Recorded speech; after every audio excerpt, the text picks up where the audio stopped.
Oui, bonjour tout le monde. Bien, vous allez voir qu'il y a une partie vers la deuxième partie que ça correspond exactement à ce que Charles a témoigné que dans sa famille, au début, moi aussi, on pensait que j'étais fou, que j'avais pris trop de drogue, mais à la longue, les gens voient un changement. Alors, le mot que j'avais choisi pour aujourd'hui, et je prétends pas pouvoir voir tout ça jusqu'au plus profond, c'est le schéma Israël. C'est le mot. Qu'on emploie, c'est vraiment une prière fondamentale dans le judaïsme. C'est en fait aussi une profession de foi que le peuple déclarait à Dieu. Et on le dit aussi à Beth Ariel, on le chante, Shema Israël. Alors, il y a comme deux parties dans ça que je voulais aborder. Premièrement, si on regarde le mot schéma lui-même, entre autres, ça veut dire entendre. La racine du mot veut dire entendre ou écouter. On peut penser le deuxième fils de Jacob, Ruben était comme je vois un fils ou un fils, et Chiméon, qui est avec le mot schéma, le sens, et c'est j'entends un fils ou un fils, c'est arrivé. Mais surtout, on voit ça aussi dans la Bible, d'entendre, d'écouter, mais c'est surtout le sens d'obéir qu'on peut voir dans le texte de Deutéronome et dans d'autres textes. Et quand on récite le schéma, on dit, je m'excuse Charles pour mon accent québécois, mais on dit Schéma Israël, Adonai Eloheinu, Adonai Echad. Et quand on dit Adonai, c'est pas écrit Adonai, c'est écrit en fait comme Yahvé, mais les Juifs de tradition n'osent pas dire le mot. Et moi, en Israël, j'ai acheté une bague où c'est écrit ça, le schéma Israël, et c'est écrit deux Yud.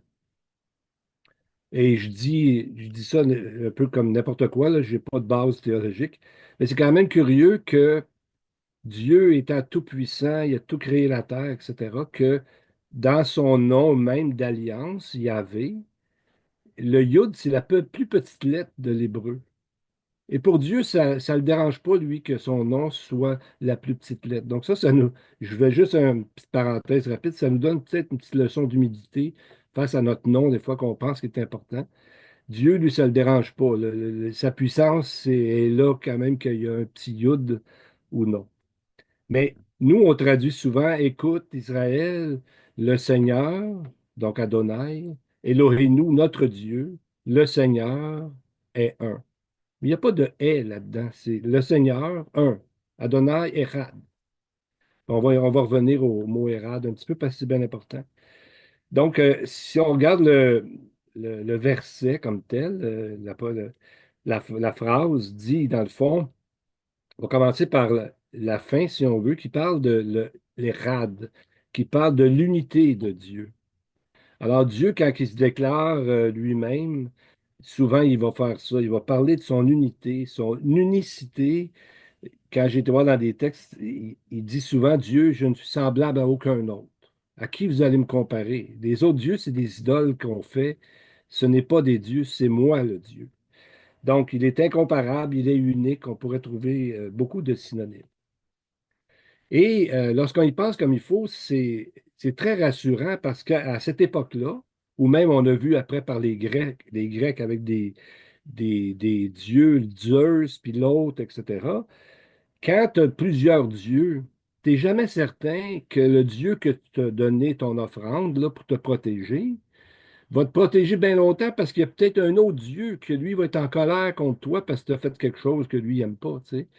Donc, comme croyant dans ce moment-là, et même aujourd'hui, tu n'es jamais certain que ton Dieu ne changera pas d'idée. Alors, dans le schéma, tu vois que Dieu se déclare Érad, il est un, il est unique, et on pourrait nommer plein d'autres textes que Dieu ne change pas d'idée, il n'y a pas en lui de variation. Et pour ça, comme croyant, même à l'époque, ça disait que moi, mon Dieu, ça me rend sécure. Parce que ses standards sont toujours bons. Il ne changera pas d'idée. Ça donne une sécurité d'un Dieu qui te protège. Et quand il te promet, quand Dieu dit qu'il ne nous abandonnera jamais, qu'il jamais va nous délaisser, ben on est certain de ça. Et quand Paul parle dans 1 Timothée 6, lorsqu'il parle de Dieu, il parle de son immortalité, son inaccessibilité, qui est un Dieu éternel, invisible, etc. Et ça, c'est important dans la phrase qu'on a lue. Et le côté très important aussi dans le schéma Israël, c'est que ça dit écoute Israël. Mais ça a vraiment le sens de obéir.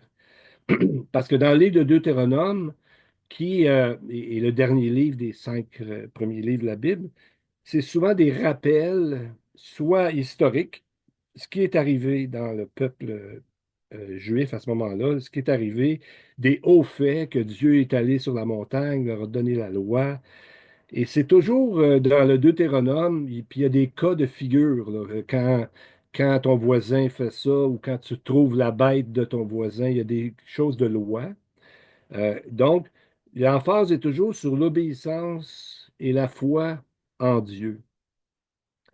Dans Deutéronome 5,32, Dieu dit bientôt, parce que je l'ai promis à Abraham, etc., tu vas aller dans un pays et si tu m'obéis, ça va aller bien pour toi. Il va y avoir une prospérité, ta vie va s'allonger, tu vas être dans un pays de lait et de miel. Par contre, Dieu ne nous promet pas non plus un jardin de roses, il n'y arrivera jamais rien. Mais en gros, c'est qu'il lui dit, quand tu obéis, ça va mieux aller. Ne serait-ce qu'intérieurement, parce que tu obéis à Dieu. Et j'ai trouvé ça intéressant aussi parce qu'on parle souvent d'alliance. Et quand, un peu avant le schéma qu'on est en train de lire, qui est dans le Deutéronome chapitre 6, dans Deutéronome, il y a comme une nouvelle alliance.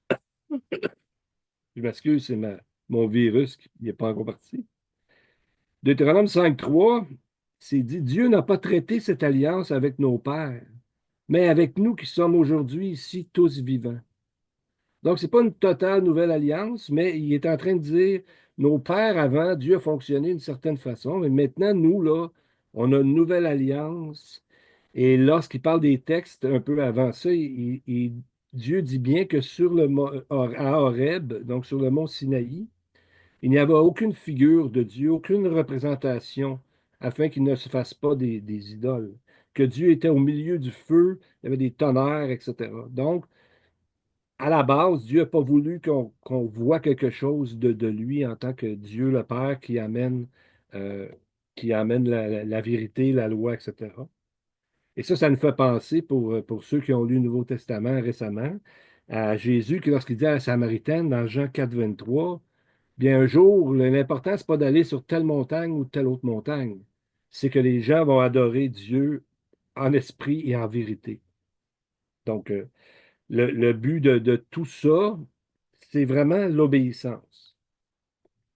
Et le mot érad est très important. D'ailleurs, c'est un mot, vous savez, des fois, on essaie d'expliquer la Trinité et on va dire, ben, c'est un peu comme l'eau, la peur, lorsque l'eau bout, la glace. Moi, je trouve ça cute, mais c'est quand même comme trois réalités si on regarde. Tu sais, la glace, ça n'a pas de l'air de l'eau, ça. Je trouve que la meilleure image que Jacques a déjà donnée, c'est ça. C'est une orange. C'est une orange.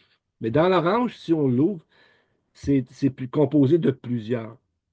Et le mot, comme Jacques l'enseigne souvent, le mot yachid, c'est un élément.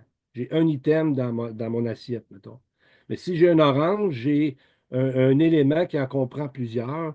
C'est le sens du mot érad. Dieu est un. Mais nous savons que Dieu n'est pas un seul élément, mais il est fait de trois dieux égaux, on veut, dans une même Godhead, là, je ne sais pas comment dire en français, là. Mais en réalité, ils ont chacun leur fonction. Mais parmi d'autres pouvoirs où on voit le mot Érad, c'est un mot important parce que quand Dieu a créé Adam et Ève, et vous savez le passage, il dit, vous serez une seule chair. Ben, c'est le mot Érad. Donc, ce sont deux personnes, mais c'est une seule cellule, si on veut. Donc, c'est un mot important qui ne s'applique pas seulement qu'à Dieu, mais surtout à Dieu. Mais on voit que Genèse 2,24 dit qu'un couple, c'est une cellule.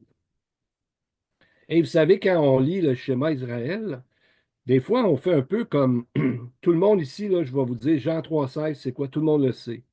Mais quel est Jean 3,17? Souvent, on a un verset, Jean 3,16, on voit ça dans les stades de football, etc. Mais 3,17 est important aussi. Donc, c'est la même chose avec le Hérad. Si je vous lis le verset, dit, attends un petit peu, verset 5. Écoute, Israël, l'Éternel, notre Dieu, est le seul Israël. Tu aimeras donc l'Éternel, ton Dieu, de tout ton cœur, de toute ton âme et de toute ta force. Ces paroles, je te commande aujourd'hui, seront dans ton cœur. Tu les enseigneras soigneusement à tes enfants. Tu t'en entretiendras quand tu demeureras à ta maison, quand tu voyageras, quand tu te coucheras et quand tu te lèveras. Et tu les mettras comme un signe sur tes mains et sur les portes de ta maison. Donc, on voit que dans le fond, ce que Dieu, on sait, nous, croyants, par d'autres textes, que pour Dieu, l'important, c'est pas juste le légalisme, de faire des choses, sacrifier, faire ça. Il dit dans Ésaïe, tu sais, tu fais toutes des choses, mais je haïs vos fêtes, parce que vos cœurs, là. Alors, c'est ce que Dieu dit. Il nous dit, dans le fond, que ça doit faire toute partie de ta vie. Quand tu es avec tes enfants, tu dois en parler comme une conversation. On parle de la bourse, on parle de Trump, on parle de ça d'affaires. Parfois, on oublie de parler de Dieu. Mais ce qu'il dit, c'est que par ça, c'est pas seulement l'extérieur, le légalisme extérieur qui doit arriver, mais dans tes conversations. Donc, ça me fait penser à ce que Charles disait. Par l'exemple, ça a fait que sa mère s'intéresse maintenant et tout ça. Si on arrive, puis on connaît ceux qui ont des enfants, si tu essaies juste de leur dire ça, fais ci, fais ça, puis tu fais le contraire, l'enfant va dire, ben ça marche pas. On le sait. Et c'est ça que Dieu veut faire. Et pour aller rapidement, parce que je vois qu'on approche de la fin, vous savez, le schéma au niveau de la tradition, on le récite 2 fois par jour. L'offrande du matin à 9 heures et l'offrande du soir vers 3 heures. Et c'est exactement comme Jacques enseignait d'ailleurs hier. Quand Jésus était crucifié, ben, il était 9 heures du matin. Ça veut dire que quelque part dans une synagogue, quelque part, il faisait le schéma quand même. Tu sais, il faisait la loi, tout ça, mais on voit que Jésus, il était crucifié à 9 heures du matin, puis à 3 heures. C'est vraiment important, les heures. Dieu est un Dieu d'ordre. Il a fait ces choses arriver exactement à ce moment-là. Et pour terminer, en parlant de Jésus, bien, il a prié dans Jean 17 que nous soyons un, comme lui est un avec le Père.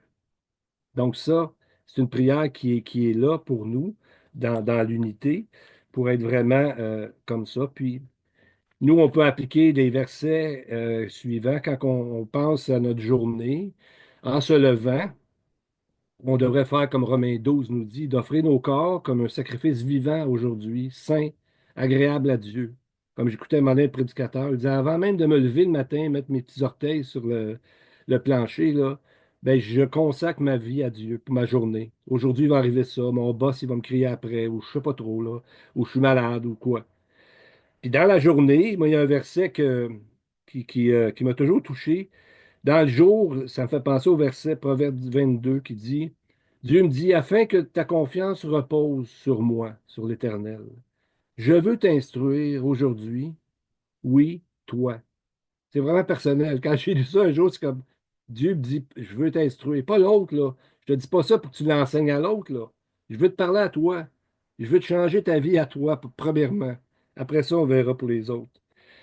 Puis quand on se couche le soir, bien, on pourrait se rappeler le verset Éphésiens 2 qui dit que c'est par la foi qu'on est sauvé. Ça, c'est la base, c'est la porte d'entrée. Mais il nous dit que nous sommes son ouvrage, ayant été créés en Jésus-Christ pour de bonnes œuvres que Dieu a préparées d'avance. Quand je me lève le matin, Dieu a préparé des trucs pour moi, que l'Esprit va me dire, garde Marc, tu devrais faire ça, tu devrais faire ci. Puis à la fin de la journée, je devrais m'asseoir et dire, est-ce que j'en ai manqué une couple aujourd'hui. Dieu m'a préparé des œuvres d'avance pour que j'y pratique. J'en ai peut-être manqué. Seigneur, je demande pardon, je confesse ma journée, que les bouts que j'ai ratés. Je loue Dieu pour les bouts qu'il m'a aidé. Et ça va me faire que je vais pouvoir dormir en paix, d'accompagner dans ma journée, de dire que mon Dieu est un seul Dieu et écouter toute la journée qu'est-ce qu'il est en train de me dire. Alors, ça serait mon petit partage pour ce mot-là.